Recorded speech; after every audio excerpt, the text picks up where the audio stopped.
অনেক দিন পর আপনাদের সঙ্গে একটা লং ভিডিও শেয়ার করছি। এই ভিডিওটা ছিল নবমীর দিনের সকালবেলা আমার শ্বশুর বাড়িতে। সকালে উঠে দেখি প্রচন্ড বৃষ্টি হয়েছে। ঘুম থেকে উঠেছিলাম প্রায় 9টা বাজে, কিন্তু আকাশ দেখে মনে হচ্ছে একটু আগে সকাল হয়েছে। ওয়েদারটা এত ভালো ছিল, এত সুন্দর ঠান্ডা আবহাওয়া হচ্ছিল। সকালে উঠেই মনে হচ্ছিল শীতকাল চলে আসছে। প্রকৃতি একদম সেরকমই একটা সাড়া দিচ্ছিল। ঘুম থেকে উঠে একদমই ভালো লাগছিল না। আমি একটু বসে নিয়েছিলাম সিঁড়িতে। আমি যখনই শ্বশুর বাড়িতে যাই আমি সকালবেলা উঠে কিন্তু এরকম সিঁড়িতে বসে থাকি। বাইরে মাসিমা মা থাকে, তাদের সঙ্গে একটু কথা বলি। আর এই সিঁড়িতে বসে থেকে আকাশটা দেখতে আমার অনেক বেশি ভালো লাগে। 10 থেকে 15 মিনিট আমি এই সিঁড়িতেই বসেছিলাম, যেহেতু রাত্রে আসছি।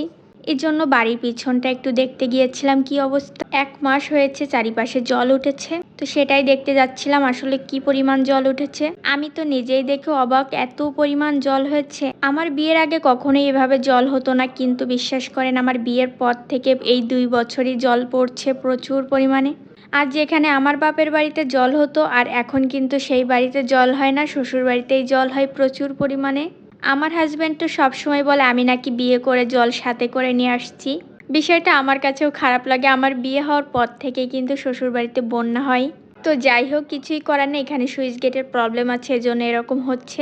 শুনছি সামনের বছর থেকে নাকি আর এরকম হবে না। সবকিছু মিলিয়ে দেখা যাক কি অবস্থা হয়। এদিকে শাশুড়ি মা নাড়ু বানিয়েছিল, আমাকে ডাক দিল যে কিছু খেয়ে যাও। এজন্য আমি চলে গিয়েছিলাম নাড়ু খেতে।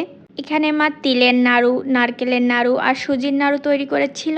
আমি এবার যেহেতু পুজোতে একটু দেরি করে বাড়িতে আসছি, এজন্য কিন্তু কোনো কাজেই হেল্প করতে পারিনি।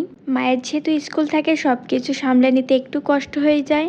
তারপরও কিন্তু সব ধরনের নাড়ু তিনি তৈরি করে রেখেছিলেন।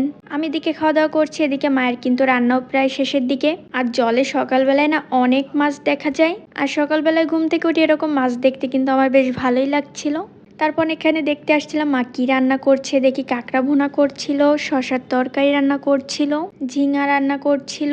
মাটির চুলা রান্না কিন্তু আমার অনেক বেশি ভালো লাগে, এর জন্য আমরা আসলে চেষ্টা করি না মাটির চুলাতেই রান্না করার। আর এদিকে মাসিমা ডাল তুলে দিয়েছিল প্রেসার কুকারে। আমি প্রেসার কুকারে অনেক বেশি ভয় পাই, সত্যি বলতে আমি কখনো রান্নাতে প্রেসার কুকার ইউজ করতে পারি না।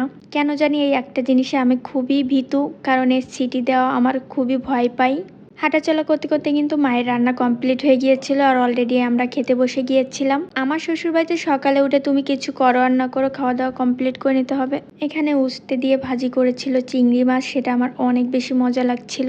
আর বাড়িতে এসে সব থেকে প্রিয় খাবার ছিল পুঁই শাক, কারণ এই পুঁই শাকগুলা কিন্তু ঢাকাতে একদমই পাওয়া যায় না। বড়গুলা ঢাকাতে তো চারা পুঁই শাকগুলা পাওয়া যায়। আর এই পুঁই শাকটা কিন্তু কাঁকড়া দিয়ে চিংড়ি দিয়ে রান্না করলে আমার কাছে ভীষণ ভালো লাগে। আর মা কিন্তু সকালবেলা সেটাই তৈরি করে দিয়েছিল। তো চলো, খাওয়া দাওয়া কমপ্লিট।